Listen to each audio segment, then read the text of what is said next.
Hello दोस्तों, आज के इस वीडियो में हम करने वाले हैं भाई नंबर सीरीज के कुछ और क्वेश्चन। आप यहाँ पे देख पा रहे हो, पता है 231 से लेके 240 लिखा है। इसका मतलब पता है क्या भाई, हमने 230 सवाल इस चैप्टर पे बना लिए हैं और आज हम आगे के 10 सवाल करेंगे। तो स्टार्ट करते हैं अपने इस वीडियो को। अगर आप मैंने पता है इसलिए बताया मैंने कि पूरी प्लेलिस्ट मैंने बना के चैनल पे डाल दिया। आप वहाँ से जाके और भी क्वेश्चन अगर आपको इस पर प्रैक्टिस करना है ना, डाउट है तो जाके देख सकते हो, क्योंकि एक ऐसा चैप्टर है जिसपे बहुत ज़्यादा प्रैक्टिस की ज़रूरत है। अब जैसे यहाँ पे देखो, एक्चुअली में क्या होता है ना, ये नंबर सीरीज से ज़्यादा नंबर एनालॉजी है। मतलब जब जब भी इस तरीके से बीच में कॉलन होता है और इस तरीके से, मतलब जो रिलेशन इन दोनों में है ना, वही रिलेशन इन दोनों में होना चाहिए और वही रिलेशन इन दोनों में होना चाहिए। अब वही रिलेशन तो हमें यहाँ पे फाइंड करना है। अगर हमने रिलेशन फाइंड कर लिया तो हम यहाँ पे 11 का जो दूसरा पार्टनर आएगा वो हम फाइंड कर लेंगे। और रिलेशन फाइंड करने के लिए हम यहाँ पे चेक करते हैं प्लस माइनस, मल्टीप्लाई, डिवाइड या फिर अपना स्क्वायर या फिर क्यूब। यही यही दो तीन चीज होते हैं भाई, हम यहाँ पे फाइंड करते हैं।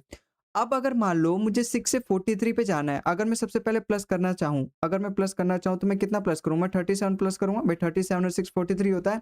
अगर मैं वही चीज़ यहाँ पर प्लस करूँ तो ये चीज़ नहीं आ रहा भाई सेकंड नंबर। अगर मैं यहाँ पे 37 प्लस करूँ तो सेकंड नंबर तो नहीं आ रहा।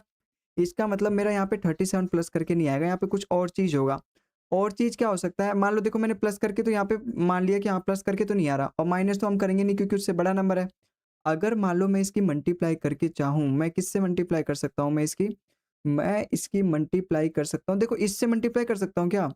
अगर मैं मान लो इसकी मल्टीप्लाई करूँ, 6 6 8 जा 48 कर सकता हूँ। भाई 2 तरीके हैं, या तो 6 7 जा 42 प्लस में 1 कर दो, या तो 6 8 जा 48 माइनस में कितना कर दूँ? माइनस में 5 कर दूँ। भाई 48 में से अगर मैं 5 घटाऊँगा तभी 43 के पास बच जाएगा।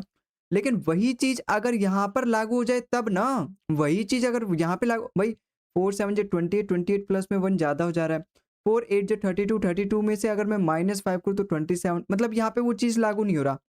वही जो चीज़ एक्चुअली मैंने यहाँ सोचा वो चीज़ यहाँ लागू नहीं हो रहा है। इसका मतलब मेरा मल्टीप्लाई भी यहाँ पे नहीं होगा, मल्टीप्लाई भी नहीं होगा। अब मेरे पास एक ही रास्ता रह गया भाई, स्क्वायर और क्यूब। अगर मैं यहाँ पे स्क्वायर और क्यूब देखूँ, मान लो अगर मैं इसका स्क्वायर करता हूँ और 6 का स्क्वायर तो इसके नज़दीक भी है भाई। 6 का स्क्वायर कितना होता है? 36, 36 में मैं कितना ऐड करूँ? 7 ऐड करूँ तो ये आ रहा है। 7 ही क्यों ऐड करूँ? कहीं ऐसा तो नहीं इसका एक ज़्यादा? ये सोच लिया करो एक बार, है ना? अगर मान लो यहाँ पर है 4 4 जा 16 होता है। 4 4 जा 16 है, 16 में मैं कितना ऐड करूँ? 21, 5। देखो वो वाली बिल्कुल, मतलब यहाँ पे जो मैंने यहाँ पे सोचा था कि 6 का अगला नंबर 7 होता है, वही चीज़ अगर मैं यहाँ पे 4 का अगला नंबर 5 होता है, 5 ऐड करने पे 21 आ गया। मतलब मुझे मिल गया पैटर्न भाई। क्या करना है? सबसे पहले स्क्वायर करना है। 11 का स्क्वायर 121 होता है, फिर उसका अगला नंबर 11 का अगला नंबर क्या होता है? 12, 12 इसमें ऐड कर देना है। जब मैं इसमें 12 ऐड करूँगा कितना आएगा? 133। और 133 ऑप्शन नंबर बी अपने सवाल में भी है, ऑप्शन में भी है, ऑप्शन नंबर बी इस सवाल का बिल्कुल करेक्ट आंसर हो जाएगा। ठीक है? आई होप आपको सवाल समझ में आया। अगला सवाल देखो यहाँ पे क्या बोल रहा है? भाई 16 का रिलेशन दे रखा है 50 से। क्या सोच सकता हूँ मेरे भाई? भाई 16 3 जा 48 प्लस में 2 सोच सकता हूँ मैं। देखो, अब प्लस माइनस का ज़माना गया, प्लस माइनस का ज़माना गया का मतलब अब देखो, मतलब यहाँ पे इस सवाल में देखते ही आप पहचान सकते हो यार प्लस लगेगा कि नहीं, है ना? ज़माना गया, अभी गया नहीं है, लेकिन हाँ, यहाँ पे आप मतलब एक तरीके से देखो ना, यहाँ पे प्लस करके आओगे, नहीं आओगे ना, मल्टीप्लाई करके आ सकते हो ना। जैसे यहाँ पे देखो कितना ज़्यादा गैप है। एक्चुअली में प्लस माइनस में हम देखते हैं जितना गैप यहाँ पर है उतना ही गैप यहाँ पे होना चाहिए। भई हमें फिक्स नंबर चाहिए ना, जो हमें ऐड करके दूसरा नंबर मिल जाए, तो यहाँ पे प्लस करके तो बात नहीं बन रही। लेकिन मैंने मल्टीप्लाई करके देखा तो बात बन रही है। अगर मान लो मैं इसकी 3 से मल्टीप्लाई करूँ, अगर मैं इसकी 3 से मल्टीप्लाई करूँ, 420 के भी ज़्यादा हो जाएगा, लगभग 432 हो जाएगा। ये तो ज़्यादा आ रहा है, ये तो 338 से ज़्यादा है। यहाँ तो 3 गुना करने के बाद भी 2 ऐड करना पड़ रहा था, यहाँ पे 3 गुना पे ही इससे ज़्यादा आ गया। इसका मतलब मैं यहाँ पे 3 गुना नहीं करूँगा, क्योंकि जो काम मैं यहाँ पे कर रहा हूँ, वही काम यहाँ पे करने पे दोनों चीज़ सैटिस्फाई करना चाहिए ना, तभी तो मेरे को पैटर्न मिलेगा भाई। इसका मतलब यहाँ पे तो बात नहीं बन रही है मेरा। मैंने प्लस माइनस करके देखा, वो भी बात नहीं बन रही। मल्टीप्लाई और डिवाइड करके देखा, वो भी बात नहीं बन रही। भाई डिवाइड तो होगा नहीं।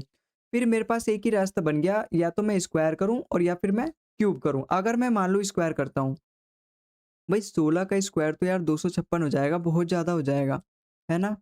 कहीं एक ऐसा तो तरीका नहीं है भाई, अपने आप में ना ये स्क्वायर है, ये देख के पता चलेगा, है ना? देख के पता चलेगा, देखो 16 स्क्वायर है, ये 49 भी स्क्वायर है, ये 144 भी स्क्वायर है। अब आपको स्क्वायर तो याद होना चाहिए भाई, 50 तक आपको सही से स्क्वायर याद होना चाहिए, 20 तक टेबल याद होनी चाहिए, 25 तक क्यूब याद होनी चाहिए। बहुत अच्छे से याद होनी चाहिए, तभी आपका ये सवाल ना उँगलियों पे हो जाएगा भाई, आपको इतना समझना भी नहीं पड़ेगा, इतना लिखना भी नहीं पड़ेगा। अब जैसे मेरे को पता चल गया ये तीनों जो है आपस में स्क्वायर है, मतलब पहला नंबर स्क्वायर है, ये 4 का स्क्वायर है, ये 7 का स्क्वायर है, ये 12 का स्क्वायर है। अगर मान लो ये 4 से रिलेटेड मैं यहाँ पे कुछ करूँ, भई ये 4 का स्क्वायर है, अगला नंबर इसका 5 है। और ऐसा सवाल मैंने आपको पहले करवा चुका हूँ, इसलिए ना अब आपको हिट हो जाना चाहिए कि 4 के स्क्वायर से तो मैं कुछ नहीं कर पाया, लेकिन इसका अगला नंबर जो 5 है, 5 का स्क्वायर से मैं इसका बहुत कुछ कर सकता हूँ। क्यों? क्योंकि 5 का स्क्वायर गुना 2 अपना 50 होता है। भई 5 का स्क्वायर 25, 25 गुना 2 50 होता है। अगर मुझे किसी भी तरीके से 50 लेकर आना है, मैं सारे हथकंडे अपनाने की कोशिश करूँगा। और स्क्वायर जब मैं सोचूँगा ना कि अब मैं स्क्वायर करके मुझे लाना है, तो मैं सारी चीज़ें, सारे रास्ते खुल जाने चाहिए मेरे दिमाग में, सारे वो सड़क बन जानी चाहिए कि हाँ, कहाँ-कहाँ से मैं 50 तक जा सकता हूँ। 4 से तो नहीं जा सकता, लेकिन देखा 4 का स्क्वायर है, उसका अगला नंबर 5 है, 5 का स्क्वायर गुना 2 होता है। अगर ये चीज़ मेरी यहाँ पे फ़ॉलो कर गई, तो मेरी बात ठीक है, वरना फिर मैं दूसरा क्यूब वगैरह और दूसरे स्क्वायर का सहारा लूँगा। भई 12 का स्क्वायर है ये, 12 का अगला नंबर 13, 13 का स्क्वायर करूँगा, फिर उसका 2 गुना करना पे ये आना चाहिए। अगर ये आ गया तो मेरा सवाल सॉल्व हो जाएगा, क्योंकि फिर मेरे को पैटर्न मिल जाएगा ना भाई। 13 का स्क्वायर होता है 169, और अगर मैं उसका 2 गुना करूँ, भाई 16 का 2 गुना 320 और 9 का 18, तो 320 और 18 338। देखो भाई बिल्कुल सही बैठ रहा है। मतलब देखो हमें हिट एंड ट्रायल से करना पड़ेगा भाई। एक्चुअली में 4 का स्क्वायर था, लेकिन 4 के स्क्वायर से मैंने मन में सोचा देखो 4 से तो मैं इसका कुछ नहीं बिगाड़ पाऊँगा, लेकिन 5 से ज़रूर बिगाड़ सकता हूँ 50 का। भाई 5 का स्क्वायर गुना 2 पहले भी कर चुके हैं हम इस सवाल पे। इसलिए तो मैंने बोला आपको सबसे पहले कि प्लेलिस्ट मैंने बना ली है, जाके उन सभी क्वेश्चन को एक बार और लगा लो, ठीक है? क्योंकि पेपर में ऐसे ही सवाल आते हैं। तो यहाँ पे मैंने 13 का स्क्वायर किया, उसका गुना 2 कर दिया, अपने आ गया। तो यहाँ पर भी मैं वही करूँगा, भई ये 7 का स्क्वायर है ये, तो 7 का अगला नंबर 8, 8 का स्क्वायर और उसका 2 गुना कर दूँगा। 8 का स्क्वायर होता है 64, और 64 का 2 गुना कितना होता है 128, 128 अपने सवाल का बिल्कुल करेक्ट आंसर हो जाएगा, ऑप्शन में भी मौजूद है। ठीक है? आई होप आपको ये सवाल समझ में आया होगा। अगला सवाल देखो यहाँ पे क्या बोल रहा है। भई 7 का रिलेशन दे रखा है 36, 16 का रिलेशन दे रखा है 225। एक्चुअली में 225 स्क्वायर होता है, 36 भी अपना स्क्वायर होता है। देखा भाई, अब देखा ना, स्क्वायर और क्यूब देखते ही मुझे पता चल गया। तो आपको 50 तक अच्छे से याद होना चाहिए भाई। भई ये 36 भी स्क्वायर है, 225 भी स्क्वायर है, लेकिन क्यों? यहाँ पे 7 लिखा है, यहाँ 6 का स्क्वायर क्यों दे रखा है? कहीं ऐसा तो नहीं -1 करके उसका स्क्वायर कर दिया? यहाँ पर भी -1 करके 15 का स्क्वायर कर दिया। यहाँ पर भी मैं -1 कर दूँगा, 20, 20 का स्क्वायर होता है 400, 400 अपने ऑप्शन में भी है। ऑप्शन नंबर ए इस सवाल का बिल्कुल करेक्ट आंसर हो जाएगा। ठीक है? आई होप आपको समझ में आया होगा ये सवाल भी। अगले सवाल पे चलते हैं। भाई ये भी स्क्वायर है यार एक। भाई 21 का आपको 50 तक स्क्वायर याद करना, और 21 का स्क्वायर ये 441। आपको 25 तक क्यूब याद करना, और ये एक्चुअली में 21 का क्यूब है 9261 भाई। ये 21 का क्यूब है, ये 21 का स्क्वायर है। इसका मतलब पहले जिस नंबर का स्क्वायर दे रखा है, बाद में उसी नंबर का क्या दे रखा है, क्यूब। अब ये चीज़ भी अपने आप में स्क्वायर है, 13 का स्क्वायर 169 है, इसका मतलब यहाँ पे 13 का क्यूब आएगा, और 13 का क्यूब होता है 2197, और 2197 ऑप्शन नंबर ए इसका बिल्कुल करेक्ट आंसर हो जाएगा। ठीक है भाई? तो मतलब आपको स्क्वायर और क्यूब देखो मस्ट याद होना चाहिए भाई, याद करना ही पड़ेगा आपको, क्योंकि बिना उसके ये सवाल बहुत मुश्किल हो जाएँगे और आपके लिए, और इवन मैथ में भी बहुत काम आता है भाई स्क्वायर, टेबल और अपने क्यूब वगैरह, ठीक है? अगला सवाल देखो अपने यहाँ पे क्या बोल रहा है। एक्चुअली में भाई इसमें प्लस करूँगा तो है नहीं, इतना तो मैं बेवकूफ़ हूँ नहीं, इतना ज़्यादा मतलब इतना कम दिमाग या फिर इतना ज़्यादा भी दिमाग मेरे में नहीं है कि हाँ, मैं प्लस करके यहाँ पे जाऊँ, ठीक है? मैं मल्टीप्लाई करने की भी सोचूँ। देखो मल्टीप्लाई यार बहुत ज़्यादा होगा, मतलब बहुत ज़्यादा मल्टीप्लाई करना कहाँ 12 और कहाँ साढ़े 1700 भी भई कहाँ 1700 प्लस और कहाँ 12। इसका मतलब मुझे कुछ ना कुछ स्क्वायर और क्यूब में ही ढूँढना पड़ेगा। ये होता है भाई हिट एंड ट्रायल, ये होता है थिंकिंग लेवल, इस तरीके से हमें सोचना है। अब अगर मैं 12 का स्क्वायर करूँ, 12 का स्क्वायर तो 144 होता है। कहाँ है 144, कहाँ 1700? लेकिन क्यूब वगैरह अगर मैं करके देखूँ, 12 का जो क्यूब होता है ना, अगर मुझे इसके नज़दीक जाना है तो 12 का क्यूब करना ही पड़ेगा। और 12 का मैंने आपको बोला 25 तक क्यूब आपको याद करना है, और 12 का क्यूब एक्चुअली इसके नज़दीक ही होता है 1728। 12 का क्यूब कितना होता है 1728। अगर मान लो मैंने उसमें 2 जोड़ दिया तो 17 से 30 आ रहा है। अगर वही चीज़ मैं यहाँ पे अप्लाई करूँ और मेरे ऑप्शन में मिल जाए, तो मेरे तो बल्ले-बल्ले, मेरा तो सवाल सॉल्व हो जाएगा भाई। भाई यहाँ देखो 9 का अगर मैं क्यूब करूँ, 9 का क्यूब होता है 729, 729 में अगर मैं 2 जोड़ दूँ 731 आना चाहिए। 731, 731 है, ऑप्शन नंबर ए सवाल, बी इस सवाल का बिल्कुल करेक्ट आंसर हो जाएगा। भाई मिल गया, ठीक है। तो मतलब जब हम सवाल को देख रहे हैं ना, तो देखो आप फर्स्ट अटेम्प्ट में ही मिल जा रहा है। क्यों? क्योंकि सवाल ही उस तरीके से, डाटा उस तरीके से दे रखा है कि मुझे तुरंत हिट हो जा रहा है। वहीं अगर ऊट-पटांग डाटा दे, अब जैसे यहाँ देखो क्वेश्चन नंबर 6 में भाई 529 दे रखा है, ये चीज़ भी अपने आप में स्क्वायर है, और ये चीज़ भी अपने ये 29 का स्क्वायर है, और ये किसका स्क्वायर है? ये 23 का स्क्वायर है। आपको याद होना चाहिए 50 तक square, must must must more than must है भाई, ठीक है? अब अगर ये 23 का स्क्वायर है 529, और ये 29 का स्क्वायर है, लेकिन एक्चुअली में ये क्या है भाई? हैं? ये क्या है? ये इसमें कितना प्लस करके, अगर मैं मान लो यही देख लूँ, ये इसमें कितना प्लस करके, ये प्लस करके 8 प्लस करने पे, और अगर मैं इसमें 8 9 17 एक हासिल 3 और 4 मतलब 48 प्लस करने पे हो रहा है। 48 क्यों प्लस कर रहे हैं हम यहाँ पे? 23 का अगला नंबर होता है 24, 24 का 2 गुना है 48। लेकिन 24 की तो स्क्वायर के नज़दीक है भाई, ये देखो, देखो एक और देखो, ऐसे ऐसे मिलेगा आपको भी। जब आप इस तरीके से खुरापाती चलाओगे ना, क्वेश्चंस की प्रैक्टिस करोगे स्क्रीन पे देख के, तो आपको भी इस तरीके से दिमाग, लेकिन पहले करो तो भाई। अब आप चाहोगे कि मैं एक क्वेश्चन कर रहा हूँ, पहली बार में मिल जाना चाहिए, नहीं भाई। 8-10 बार थोड़ा-सा हिचकिचाओगे, थोड़ा-सा ज़्यादा टाइम लगेगा, लेकिन धीरे-धीरे, धीरे-धीरे आपकी थिंकिंग लेवल भी वैसे बढ़ जाएगी। मैंने आपको बोला 25 तक 50 तक स्क्वायर याद, 25 तक क्यूब और 20 तक टेबल अच्छे से याद कर लो। एक्चुअली में ये 24 का स्क्वायर, एक्चुअली में 24 का स्क्वायर जो होता है ना, वो 576 होता है। ये 576 प्लस में 1 है, मतलब 24 का स्क्वायर प्लस 1 है।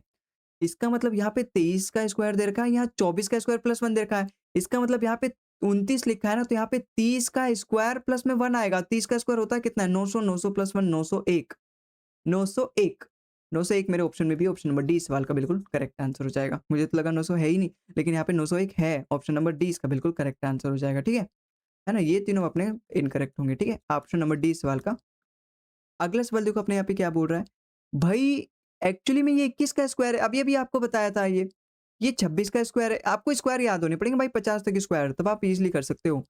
और ये 22 का स्क्वायर प्लस में 1 है भाई, बिल्कुल सेम सवाल है प्रीवियस की तरह।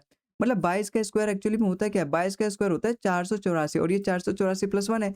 अगर ये 21 का स्क्वायर है, तो ये 22 का स्क्वायर प्लस 1 है। अगर ये 26 का स्क्वायर है, तो यहाँ 27 का स्क्वायर प्लस में 1 होगा और 27 का स्क्वायर होता है 729, उसमें प्लस 1 कर दो 730 आना चाहिए, 729 नहीं भाई, 730 ऑप्शन नंबर इज सही, सी वाला इसका बिल्कुल करेक्ट आंसर हो जाएगा। ठीक है? आई होप आपको समझ में आया होगा। अगला सवाल देखो यहाँ पे क्या बोल रहा है। भई यहाँ पे तो अपना स्क्वायर का नहीं चलेगा, अपना स्क्वायर का रूल नहीं है यहाँ पे तो कोई और तरीका है। देखो प्लस माइनस भी मैं नहीं करूँगा, इतना ज़्यादा गैप है। मल्टीप्लाई करके देखें क्या? 110 से मैं 23 पे नहीं, 23 से अगर मैं 110 के पास भी अगर मंड रहा हूँ, भई मैं जानता हूँ 23 पंजे जा सकते हैं, 23 पंजे 115 होता है। लेकिन ये -5 है, 23 पंजे 115 -5 है। अगर मैं ऐसे करूँ मान लो, गुना 5 -5, इसका मतलब यहाँ पर कोई एक ऐसा नंबर होना चाहिए जिसका मैं गुना 5 -5 करूँ तो 85 आ जाना चाहिए। मतलब ये -5 करने पे आया है। अगर मैं इसमें 5 प्लस कर दूँ तो 90 हो जाएगा। अब ये एक्चुअली वो नंबर आया जो यहाँ का 5 गुना है। और 5 गुना किसका 5 गुना 90 होता है? भई 18 पंजे 90 होता है। 18 इसका मतलब क्वेश्चन मार्क की जगह क्या हो जाएगा? 18, जिसमें से जिसका मैं 5 गुना करके उसमें से माइनस कर दूँगा 5, तो अपना 85 बिल्कुल करेक्ट आंसर हो जाएगा। ठीक है? आई होप आपको सवाल समझ में आया होगा। ये देखो सवाल में, भाई 7 का रिलेशन दे रखा है 336। मैं जानता हूँ 7 का क्यूब होता है 343। देखो मतलब क्यूब याद करने पड़ेंगे 25 तक अच्छे से। अब 343 है, अगर मुझे इसको नज़दीक जाना है 343 मतलब करना ही पड़ेगा, 7 का क्यूब करना पड़ेगा, लेकिन उसमें से मुझे 7 माइनस करना पड़ेगा। 7 का क्यूब माइनस 7 है। कहीं वही चीज़ यहाँ पर भी फ़ॉलो हो जाए फिर तो मेरा सवाल सॉल्व हो जाएगा, क्योंकि मैंने पैटर्न हिट कर दिया ना यहाँ पे। हुँ, रुको 1 सेकंड। हुँ, यहाँ देखो, अगर मैं यहाँ पे 3 का क्यूब करता हूँ, 3 का क्यूब कितना होता है? 27, 27 में से मैं 3 ही माइनस करने पे आ रहा है। इसका मतलब जिसका मैं क्यूब कर रहा हूँ ना, वही एक्चुअली में माइनस कर रहा हूँ। ये नहीं कि क्यूब करके मैं 7 माइनस, नहीं, जिसका मैं क्यूब कर रहा हूँ वही एक्चुअली मैं यहाँ पे माइनस कर रहा हूँ। तो मैंने 3 का क्यूब किया और 3 ही माइनस किया, तो यहाँ पर भी मैं वही काम करूँगा। 5 का क्यूब माइनस में 5 करूँगा। 5 का क्यूब 125 होता है, उसमें से 5 माइनस करने पे 120 आएगा और 120 मेरे ऑप्शन नंबर बी सवाल का बिल्कुल करेक्ट आंसर हो जाएगा। क्या था भाई इस सवाल में? कुछ भी नहीं था। अगले सवाल देखते हैं भाई। 5 का रिलेशन दे रखा है 45। 5 का 9 गुना है ये, बिल्कुल 9 गुना है। ये 3 का 1 गुना है। ऐसा कैसे हो सकता है यार? यहाँ पे हम 5 का 9 गुना कर रहे हैं, यहाँ पे 3 का 1 गुना कर रहे हैं। 5 का 9 गुना प्लस में 4 करके उसका मतलब भाई 5 में 4 प्लस करोगे तभी 9 आएगा, है ना? बिल्कुल। 5 में 4 प्लस करोगे तो 9 आएगा, लेकिन यहाँ पे मान लो इससे 1 कम मैंने करके प्लस किया, तो इससे 1 कम करके 2 करूँगा मैं। तो फिर तो अगर मैं मान लो जैसे ये है, मान लो यहाँ पे 5 है, तो 5 प्लस 4 9 हो गया, उसकी मैंने मल्टीप्लाई किया तो 45, इस तरीके से तो यहाँ पे ये आना चाहिए। 3 प्लस में 2 मतलब यहाँ पे 5 तिया 15 आना चाहिए, लेकिन ये तो 15 नहीं दे रखा। हुँ, ये तो 15 नहीं दे रखा भाई, फिर हम क्या करेंगे यार? फिर हम क्या करेंगे? एक्चुअली में फिर हम क्या करेंगे? अगर मुझे 5 से किसी भी तरीके से इस पे जाना है, बिल्कुल, तो मैं यहाँ पे क्या कर सकता हूँ? आप ही बताओ। वही मैं इतना ज़रूर जानता हूँ ये 5 का 9 गुना है, 5 का 9 गुना एक्चुअली में जो 9 होता है वो 3 का स्क्वायर भी तो होता है। आपको केवल ये नहीं पता होना चाहिए कि 3 का स्क्वायर 9 होता है, एक्चुअली ये भी पता होना चाहिए कि जो 9 होता है वो 3 का स्क्वायर इस्तेमाल करने आना चाहिए बस, ठीक है? अगर आप चीज़ जानते हो तो कोई फ़ायदा नहीं अगर आप उसका इस्तेमाल नहीं कर पा रहे। तो इसको इसी चीज़ को मैं ऐसे भी तो लिख सकता हूँ, 5 का 3 का स्क्वायर, लेकिन 3 का स्क्वायर क्यों? कहीं ऐसा तो नहीं कि 5 में से 2 माइनस करके 5 में से 2 माइनस करके उसका स्क्वायर करूँ? अभी एक्चुअली 5 माइनस 2 होता है क्या? 3, 3 का स्क्वायर 9, तो 9 पंजे 45 यहाँ पे आ रहा है। तो यही चीज़ मेरा यहाँ पर भी होना चाहिए 3 और 3 माइनस 2 का स्क्वायर, 3 माइनस 2 एक्चुअली में 1 होता है और 1 का स्क्वायर 1 ही आएगा और 1 की अगर इससे मल्टीप्लाई करूँ देखो 3 ही आ रहा है, बिल्कुल सैटिस्फाई कर दिया। ये वाली चीज़ भी मेरी सैटिस्फाई हो गई, ये वाली चीज़ भी मेरी सैटिस्फाई हो गई और मेरे को आंसर भी पता चल जाएगा अब। क्यों? क्योंकि मैंने पैटर्न पता चल गया। तो यहाँ पर भी मैं यही करूँगा, भाई 6 की मल्टीप्लाई करूँगा 6 माइनस 2 का होल स्क्वायर से। 6 माइनस 2 मतलब 4, 4 का स्क्वायर 16। अगर मैं 16 की 6 से मल्टीप्लाई करूँ 96 और 96 अपने ऑप्शन नंबर डी अपने ऑप्शन में भी है। ऑप्शन नंबर डी सवाल का बिल्कुल करेक्ट आंसर हो जाएगा, ठीक है? आई होप आपको समझ में आया होगा और आज की क्लास में बस इतना ही। भाई इन सभी क्वेश्चन की ना एक बार और प्रैक्टिस कर लेना क्योंकि अच्छे-अच्छे सवाल है और प्रीवियस ईयर में सब पूछे गए हैं भाई, ठीक है? तो बहुत इंपॉर्टेंट भी हो जाते हैं अपने इस तरीके से। तो आज के इस वीडियो में बस इतना ही। आई होप आपको सारे क्वेश्चन अच्छे लगे होंगे, मतलब समझ में आया होगा और मज़ा भी आया होगा आपको क्लास देख के। तो अगर आपको क्लास अच्छी लगी तो भाई वीडियो को लाइक कर देना, चैनल को सब्सक्राइब कर देना, बाकी ये सब तो आपके ऊपर है। तो मिलते हैं हम अगले वीडियो में किसी और नए चैप्टर के साथ, तब तक के लिए जय हिंद, जय भारत। मिलते हैं अगले वीडियो में, खुश रहिए, स्वस्थ रहिए।